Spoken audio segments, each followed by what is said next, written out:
বগুড়ার ধনুটে যমুনা নদীর ভয়াবহ ভাঙনে বিএনপির ভারপ্রাপ্ত চেয়ারম্যান তারেক রহমানের নিজ হাতে রোপণ করা স্মৃতি বিজড়িত পাকুড় গাছটি নদীগর্ভে বিলীন হয়ে গেছে। ৮ অক্টোবর বুধবার এমন ঘটনা ঘটে। ভাঙনে মুহূর্তের মধ্যেই গাছটি সহ নদীর তীরের একটি অংশ প্রবল স্রোতে তলিয়ে যায়। তবে এই ভাঙনের কারণ হিসেবে বালু মহলের ইজারাদার থানা যুবলীগের ত্রাণ বিষয়ক সম্পাদক বেলাল হোসেনকেই দায়ী করছেন এলাকাবাসী।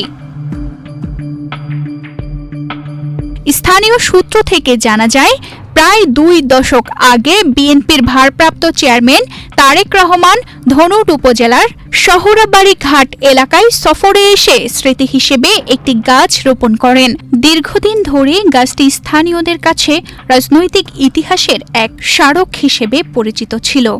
কিন্তু সম্প্রতি যমুনার ভাঙনে এক্সট্রিম মশার কয়েল প্ল্যান্ট ফাইবার দিয়ে তৈরি, তাই সহজে ভাঙে না, সুগন্ধিযুক্ত ও নিরবিচ্ছিন্নভাবে জ্বলে। ডেঙ্গু, চিকুনগুনিয়া বাহি সহ যে কোনো মশার বিরুদ্ধে দেয় এক্সট্রিম সুরক্ষা। মুহূর্তেই সেই স্মৃতি মুছে গেছে নদীর বুকে। এতে অনেকেই কষ্ট পেয়েছেন। তারেক সাহেব মনে হয় গাছটা লাগাছিল বটের গাছ, 11টার সময় ভাঙ্গে মনে করেন চলে গেলাম না, বেড়ে থাকতে ভাঙ্গে চলে গেল গা।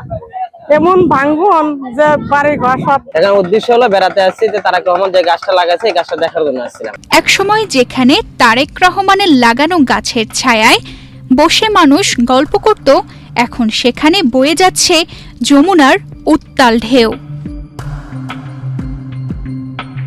উজানের ঢলে নদীতে পানি বৃদ্ধি পাওয়ায় উপজেলার ভান্ডারবাড়ি ইউনিয়নের শহরাবাড়ি স্পার এলাকায় প্রায় ৩৫০ মিটার ভেঙে গেছে।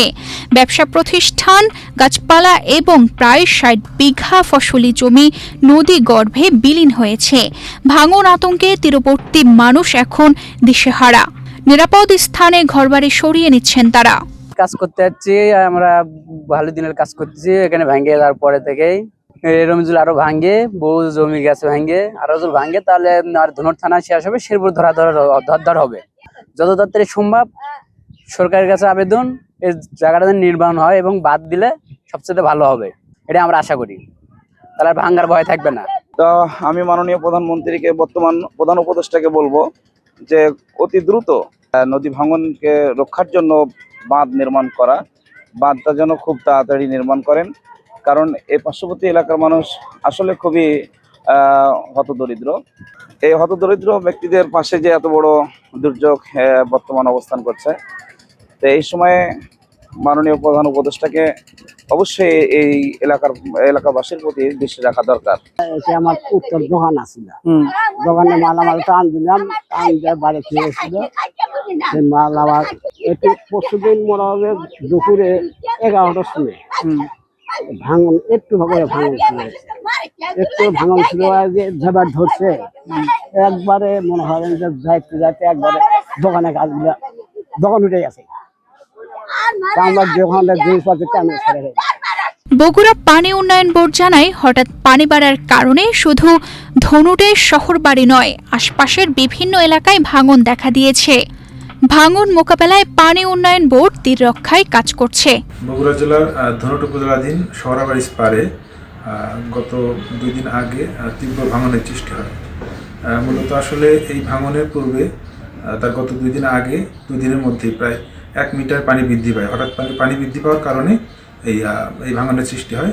তো আমরা সাথে সাথে ঊর্ধ্বতন কর্তৃপক্ষের সাথে যোগাযোগ করে আমরা এটার ব্যবস্থা গ্রহণ করেছি।